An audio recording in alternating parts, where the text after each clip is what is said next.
চলুন দর্শক আমার সাথে এই হোফার সুপারমার্কেটে কি কি নিত্য প্রয়োজনীয় জিনিস কিনতে পাওয়া যায় দেখি। অ্যাপেল, অরেঞ্জ, আভোকাডো, বানানা, পিচ সবই ছিল এখানে। এক্সক্লুসিভ ছিল এই সুগার মেলন আর হচ্ছে এই কিবি। তবে বন্ধুরা, যে জিনিসটা এখানে মিস করি সেটা হচ্ছে রসালো কাঁঠাল আর আম।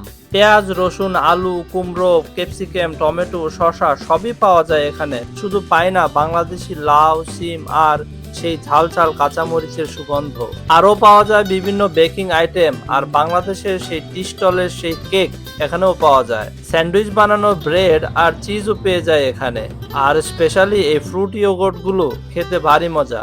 আর আমি তো ভ্যানিলা ইয়োগর্টের ফ্যান। চায়ের জন্য মিল্ক আর কুকিং এর জন্য অয়েল ও বাটার এখানেই পেয়ে যায়।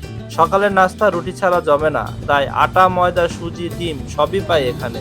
বিপত্তি বাদে শুধু মাংস কিনতে গিয়ে মিটগুলো হালাল না হওয়ায় কিনতে পারি না, তবে মজাদার স্যালমন পাওয়া যায় এখানে। আরও আছে টোন ফিশ। গরমের দিনে আইস না খেলে কি হয়। আর আমার তো রীতিমতো চোখ আটকে যায় এই অর্কিড ও ডেকো গাছগুলোর দিকে তাকালে। বন্ধুরা, ভিডিওটি ভালো লাগলে শেয়ার করুন আর কমেন্টে জানিয়ে যান কে কোথা থেকে এই ভিডিওটি দেখছেন। আর চ্যানেলটি সাবস্ক্রাইব করে পাশে থাকুন। ধন্যবাদ।